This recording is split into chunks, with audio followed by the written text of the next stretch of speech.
ये वाला पोर्शन, ठीक है। तो ये कंबोडिया आपका ये हो गया, कंबोडिया थाईलैंड से बॉर्डर लगा रहा है और ऊपर लाओस से लगा रहा है, फिर वियतनाम से लगा रहा है, और ये आपका इंडियन ओशन वाला जो पार्ट है ये भी यहाँ पे है, प्लस ये स्पार्टले आइलैंड यहाँ पे जो आइलैंड है उसके बारे में जान लीजिए। ये स्पार्टले आइलैंड, ये पैरासिल आइलैंड, ये दोनों पे क्लेम करता है जो साउथ चाइना सी जो चाइना का है। तो ये एक्चुअली में ये स्पार्टले आइलैंड और ये पैरासिल आइलैंड, ये अगर उनक्लोज की बात करें, ये उनक्लोज आपका सी के लिए जो रूल्स बनाता है, उनक्लोज जो बाउंड्री डिसाइड करता है, जिसमें क्या होता है कि 200 नॉटिकल माइल आपका जो आपका इकोनॉमिकल जोन होता है। और ये तो इस वजह से आपका क्या हुआ कि ये स्पार्टले आइलैंड जो है ये क्लेम करता है चाइना इलीगल तरीके से। उनक्लोज के हिसाब से तो ये चाइना का नहीं है, बट फिर भी चाइना इस पर क्लेम करता है। तो ये दो एरिया भी आप इसमें याद रखिएगा, ठीक है। बाकी तो कंबोडिया का लोकेशन आप देख लीजिए। इस पर बात करते हैं, तो कंबोडिया की पॉलिटिक्स पे बात करते हैं। तो कैसे स्टार्ट हुआ था ये? Politics of Cambodia are defined within the framework of a constitutional monarchy. मतलब वहाँ पे मोनार्की चलती है। मोनार्की कैसी? जैसे ब्रिटेन में मोनार्की चलती है। मोनार्की का मतलब ये होता है कि जहाँ पे वहाँ हेड ऑफ द स्टेट होगा। जैसे अपने यहाँ पे हेड ऑफ द स्टेट कौन है? प्रेसिडेंट है हेड ऑफ द स्टेट, और हेड ऑफ द गवर्नमेंट कौन होता है? प्राइम मिनिस्टर होते हैं, ठीक है। तो अपने यहाँ पे रिपब्लिक चलता है, ठीक है। ये इसको रिपब्लिक बोलते हैं क्योंकि हमारे यहाँ पे जो हेड ऑफ द स्टेट है वो प्रेसिडेंट हैं जो चुने जाते हैं। लेकिन जो मोनार्की में क्या होता है कि जो हेड ऑफ द स्टेट होता है वो आपका हेरिडेटरी होता है, मतलब कि वो चुना नहीं जाएगा, वो वहीं से मतलब कोई किंग होगा, या मतलब राजा से वहाँ ब्रिटेन में क्वीन विक्टोरिया थी, तो ये सब जो पोस्ट होता है वो लोग वो करते हैं, और वो हेरिडेटरी चलता था। मतलब एक के बाद उन्हीं के रेन का, मतलब उन्हीं के लीनेज का कोई बनेगा, उनके ही घर का कोई बनेगा। ये चीज़ें हेरिडेटरी होती हैं, पीढ़ी दर पीढ़ी चलती रहती हैं, ये मोनार्की होती है। तो ठीक है, उसमें है कि in which the king serve as the head of the state. तो वही बात हुआ कि जो हेड ऑफ द स्टेट होगा वो किंग होगा, and the prime minister is the head of the government. तो हेड ऑफ द गवर्नमेंट तो प्राइम मिनिस्टर ही होगा जैसे इंडिया में चलता है, लेकिन हेड ऑफ द स्टेट जो होगा हमारे यहाँ प्रेसिडेंट होता है, और मोनार्की वाले में जो होता है वो वहाँ पे किंग होता है, ठीक है। The collapse of communism. अब कम्युनिज्म क्या है? आपको पता है कि ये सोशलिस्ट कम्युनिस्ट का दावा कौन करता है? चाइना करता है। चाइना की जो कम्युनिस्ट पार्टी है, शी जिनपिंग उसी पार्टी के हैं। तो चाइना कम्युनिस्ट पार्टी डिक्लेयर करता है। तो कम्युनिस्ट में क्या होता है कि आपका रिसोर्स पे भी कब्जा है, प्लस लोगों पे भी कब्जा है। रिसोर्स भी आपकी है, लोग भी आपके हैं, और वहाँ डेमोक्रेसी बिल्कुल नहीं है, वो एक अथॉरिटेरियन रूप होता है। कभी कभी कम्युनिस्ट जो होता है एक अथॉरिटेरियन रूप हो जाता है। जैसे कि कार्ल मार्क्स जो थे वो इमेजिन करते थे कि एक सोसाइटी जब अभी कैपिटलिज्म है, और इसका आखिरी जब कैपिटलिज्म में क्या होता है कि सारी जो प्राइवेट प्लेयर हैं वो इकॉनमी को चला रहे हैं, और इसका जो सबसे स्टैंडर्ड वर्जन जो आखिरी में जाएगा वो कम्युनिस्ट हो जाएगा। कम्युनिस्ट मतलब क्या होगा कि लोगों के पास सारी पावर आ जाएगी। लोग मतलब जो एक्चुअली में जो वेलफेयर का काम करेगा, रिसोर्स, और जो रिसोर्स होगा उस कंट्री का, और जो लोग होंगे वो पूरा गवर्नमेंट ही होल्ड करेगा, मतलब, ठीक है। तो ये चीज़ तो मिल के खाने वाला चीज़, मिल के बांट के खाएंगे वो वाला चीज़, कोई किसी पे रूल नहीं करेगा, ऐसा चीज़ है। लेकिन चाइना की कम्युनिस्ट पार्टी तो अलग ही है। वहाँ तो डेमोक्रेसी तो बिल्कुल नहीं है। वहाँ पर तो आप किसी के पास राइट ही नहीं है, कोई वोट भी नहीं कर सकता, कोई गवर्नमेंट के खिलाफ बोल भी नहीं सकता। तो ये सब चीज़ें चलती हैं। तो जब कंबोडिया में कोलैप्स हुआ था कम्युनिज्म का, set in a motion event that led to the withdrawal of the Vietnamese arm force which had establish their presence in the country since the fall of the Khmer. जो रफ आपके ये जो है KHMER, खामेर rough जो है, ये जब कोलैप्स, ये जब हटे, ये इनकी जब सरकार हटी, तो उस टाइम पे वियतनाम, जैसे कि यहाँ देखिए कंट्री में जो मैप में देखिए, तो आपका वियतनाम से बॉर्डर लगाता है कंबोडिया, ठीक है।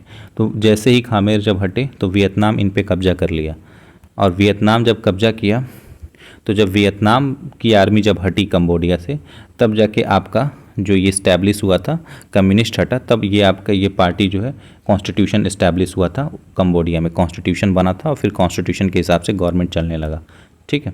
तो अभी कॉन्स्टिट्यूशन के हिसाब से ही वहाँ गवर्नमेंट चलता है। तो जब 1993 में कॉन्स्टिट्यूशन अडॉप्ट हुआ, तो कैसे अडॉप्ट हुआ? जैसे जब वियतनामीज आर्मी छोड़ी कंबोडिया को 1991 में, उस टाइम पे पेरिस पीस एग्रीमेंट साइन हुआ था। पेरिस पीस एग्रीमेंट साइन हुआ। उसके बाद क्या हुआ कि फॉलोड बाय इलेक्शन करवाया गया वहाँ पे। और इलेक्शन कौन करवाया? United nation transition authority in Cambodia जो है, कंबोडिया में यूनाइटेड नेशन ट्रांजिशनल अथॉरिटी है, उसने इलेक्शन करवाया। और तब एक कॉन्स्टिट्यूशन बनाया गया 1993 में। तब वहाँ से एक मतलब गवर्नमेंट चलने लगी रेगुलर वे में। उस द कॉन्स्टिट्यूशन डिक्लेयर करता है कि Cambodia to be the independent होगा, सोवरेन होगा, पीसफुल वहाँ चीज़ें चलेंगी, परमानेंटली न्यूट्रल होगा, नॉन अलाइन कंट्री होगा। मतलब पहली बात तो वो सब चीज़ें जितनी भी कमियां थीं उसको दूर किया गया उस टाइम पे। The constitution also proclaim a liberal multi party democracy. वहाँ पे मल्टी पार्टी का मतलब ये होता है कि अब सारे लोग को ये राइट मिलेगा, सब लोग को ये अपॉर्चुनिटी मिलेगी कि वो उसमें गवर्नमेंट में भागीदारी निभा सकें। तो ये चीज़ें एक पॉजिटिव ही चीज़ें हैं, ठीक है। तो उसके बाद से क्या है कि however there is a effective opposition to the prime minister. अब देखिए ह्यून सेन जो अभी करेंटली अभी जो बात कर रहे थे, ह्यून सेन के बारे में जो न्यूज़ है, जो अभी 4 डिकेड से रूल कर रहे थे, अभी हटने वाले हैं। तो ह्यून सेन क्या किए, ये जितने भी अपोजिशन थी ना उनको हटा दिए पूरी तरह से।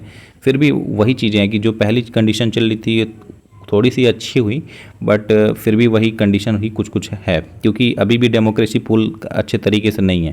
क्योंकि मल्टी पार्टी डेमोक्रेसी का ये है कि मल्टी पार्टी सब पार्टी वो मिलके अपना चुनाव लड़ेगी और फिर चलेगी। लेकिन एक पार्टी बहुत लीनियस तरीके बहुत लंबे टाइम से रूल कर रही है, तो इसका क्या मतलब बनता है? और वो अपोजिशन को रख ही नहीं रही, अपोजिशन एकदम से ख़त्म ही हो गया। तो जब अपोजिशन नहीं रहेगा तो वो गवर्नमेंट की पॉलिसी को क्रिटिसाइज़ नहीं करेगा, और गवर्नमेंट की पॉलिसी अगर अच्छी नहीं है तो उसको क्रिटिसाइज़ करने के लिए अपोजिशन स्ट्रांग होना चाहिए। एक पार्टी अच्छा काम तभी करती है जब उसका अपोजिशन स्ट्रांग हो, क्योंकि उसको डर होता है कि अगर हम अच्छा काम नहीं करेंगे तो अपोजिशन जीत जाएगा, तो इसलिए वो डर से अच्छा काम करती है। तो यहाँ वही बात हो रही है कि या देखिए the constitution also proclaim a liberal multi party democracy in which power are devolved to the executive judiciary legislature. However there is no effective opposition to the prime minister Hun Sen. कोई effective opposition नहीं था Hyun Sen के time पे, और जिस time पे वो बने थे। Who has been in power since 1985। वो 1985 से ही पावर में है और तब से अभी तक बने हुए हैं, और अभी आपका होने वाला है 2023, अब तक वही हैं। हिज कंबोडियन पीपल पार्टी, उनकी पार्टी का नाम है कंबोडियन पीपल पार्टी, ठीक है। ये 125 पूरी 125 सीट ही वो जीत गई थी 2018 में। 2018 में 125 की 125 सीटों पूरा ही उनकी पार्टी जीत गई थी after the banning of the, क्योंकि उनके जो अपोजिशन पार्टी थी CNRP और KNLF, इन दोनों पार्टी को वो बैन कर दिए थे, ठीक। तो ये चीज़ें KNLF became a main opposition exiled in Denmark after CNRP was dissolved. तो ये दोनों पार्टी को बंद कर दिए थे वो। उसके बाद से क्या है कि during the communal election in 2022 and the national election in 2023 there was no international observer. The government, अब देखिए उसमें क्या होता है कि जब भी चुनाव होता है तो कोई इंटरनेशनल ऑब्जर्वर रहता है जो चुनाव को देखता है कि वो अच्छे तरीके से चुनाव हो रहा है कि नहीं हो रहा है। तो क्योंकि ये जब ये एक peace agreement, Paris peace agreement sign हुआ था, तब जाके यहाँ पे कॉन्स्टिट्यूशन अडॉप्ट हुआ, तो एक ऑब्जर्वर रहता है। लेकिन क्योंकि वहाँ पे कोई ऑब्जर्वर भी नहीं था तो इनके अपोजिशन में कोई वैसे भी खड़ा हो नहीं पाता, क्योंकि जो भी अपोजिशन होता है ये उसको बैन ही कर देते हैं। तो 2022 में national election in 2023 there was no international observer. The government is considered to be autocratic. तो अब गवर्नमेंट को एक ऑटोक्रेटिक ही बोला जाएगा, क्योंकि अपोजिशन में किसी को रहने ही नहीं दे रहा, अपना ही डिक्टेटरशिप जमा रहा है। तो जब एक आदमी पूरे कंट्री को रूल करने लगे और वो किसी और को कुछ अपॉर्चुनिटी ना दे, तो फिर वो ऑटोक्रेटिक का ही फॉर्म ले लेता है। वो ऑटोक्रेटिक होता है, वो डेमोक्रेसी ख़त्म हो जाती है पूरी तरह से। तो कोई मीन नहीं रह गया 1993 के कॉन्स्टिट्यूशन का।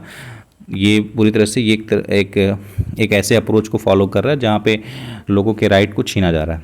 एग्जीक्यूटिव पावर, अब ये बात हो गई लेजिस्लेटिव की। फिर executive power is exercise by the royal government on behalf of and with the consent of the monarch. The government is constituted to the council of minister headed by the prime minister. ये तो normal वही चीज़ें चल रहा है, तो आप थोड़ा बहुत तो आइडिया लग गया होगा कि वहाँ पे क्या कंडीशन है, ठीक है। अगर यहाँ से नहीं है तो एक बार और यहाँ बात कर लेते हैं।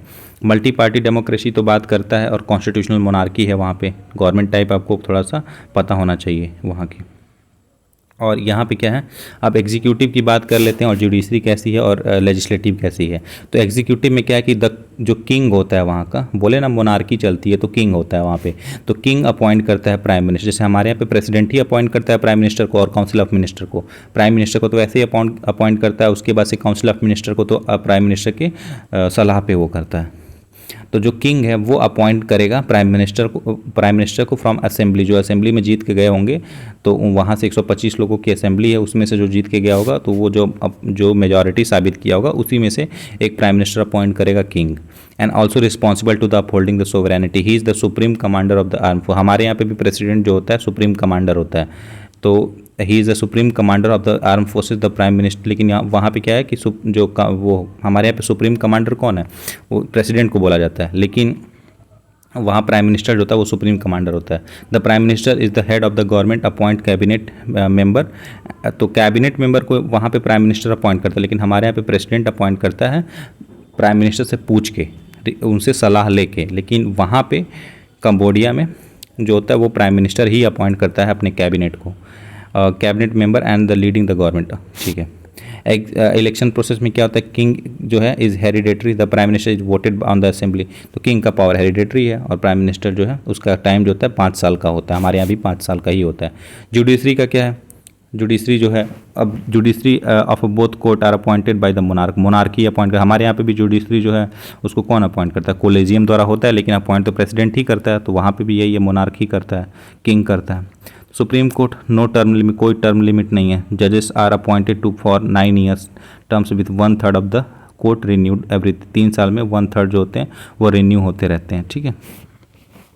उसके बाद से क्या, लेजिस्लेचर जो है क्रिएट लॉ क्रिएट करता है लेजिस्लेचर। 6 साल का सेनेट आपका राज्यसभा जैसा है, सीनेट राज्यसभा है, और नेशनल असेंबली जैसे हमारे यहाँ पे लोकसभा है। तो लोकसभा हमारे यहाँ पे भी 5 साल है, हमारे यहाँ पे भी राज्यसभा में 6 साल का है, तो वहाँ पे भी सीनेट जो है वो राज्यसभा जैसा है, वो 6 साल का है, और जो नेशनल असेंबली जो है लोकसभा टाइप का वो आपका 5 साल का है।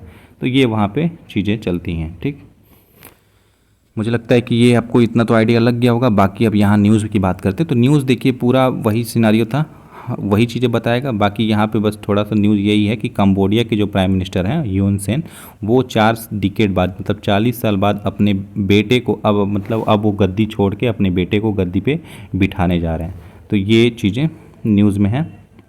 अपने पोस्ट से वो रिज़ाइन दे रहे हैं, और इनका जो बेटा है वो कमांडर है, वो 2 स्टार 3 स्टार वाला, तो फिर वो उसको बिठाएंगे गद्दी पे। इसके पहले जो गवर्नमेंट थी, इसके पहले यही इन्हीं की गवर्नमेंट थी, लेकिन वो 84.6% वोट गेन की थी, और बताया जा रहा है कि अपोजिशन में कोई दबदबा था ही नहीं, क्योंकि अपोजिशन को तो ये बैन ही कर चुके थे। इसी चीज़ को कंडेम किया था यूनाइटेड स्टेट और यूरोपियन यूनियन की, यहाँ पे डेमोक्रेसी का हनन हो रहा है और ऑटोक्रेटिक इस्टेब्लिश हो रही है। ठीक है।